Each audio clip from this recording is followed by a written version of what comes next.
Jesus' death had, in many ways, been carefully planned. He had carefully timed his arrival in Jerusalem to be there just as Passover was beginning. He had publicly criticized the religious leaders in the festival crowds to push them towards their plan to have him killed. And he'd arranged for Judas to have him handed over in the Garden of Gethsemane. But it seems Jesus had no plans whatsoever for his burial. He'd been buried in a hurry, in a tomb, in a garden that just happened to be near the place of his execution.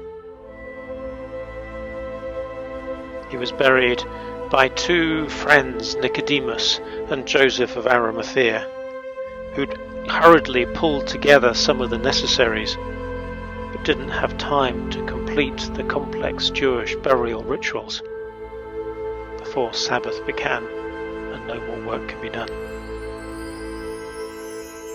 As soon as the Sabbath rest was over, the women in Jesus' party, Mary Magdalene, Mary Jesus' mother, and some other Marys, headed off into the markets to buy the necessary herbs and spices to complete the burial work. By the time they'd done that, it was dark, and they had to wait for sunrise the next morning. At sunrise, as soon as there was light enough to travel, they made their way to the tomb. After the Sabbath, as the first day of the week was dawning, Mary Magdalene and the other Mary went to see Jesus' tomb. And suddenly there was a great earthquake, for an angel of the Lord descending from heaven came and rolled back the stone and sat on it. His appearance was like lightning, his clothing white as snow.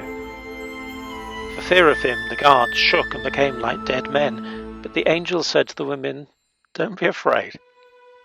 I know that you're looking for Jesus, who was crucified. He's not here. He has been raised, as he said. Come, see the place where he lay. Then go quickly and tell his disciples, he has been raised from the dead, and indeed is going ahead of you to Galilee. There you will see him. This is my message for you."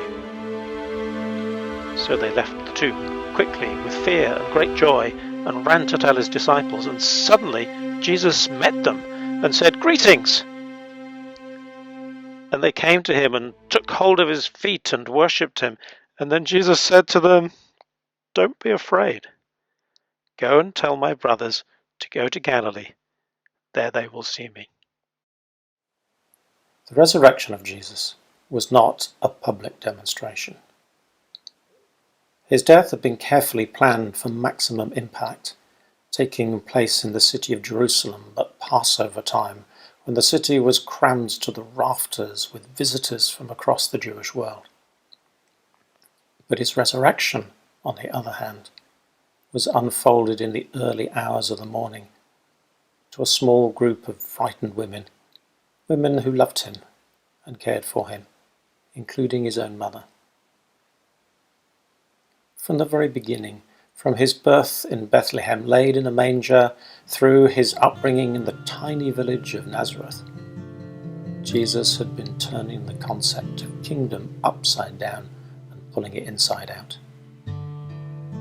This kingdom of God, which had found its fulfillment on a Roman cross 2 days earlier, is a kingdom where the marginalized are valued more than the successful, where the forgiveness is valued more than victory, where service is valued more than leadership. This is a kingdom where love overcomes power and where life overcomes death.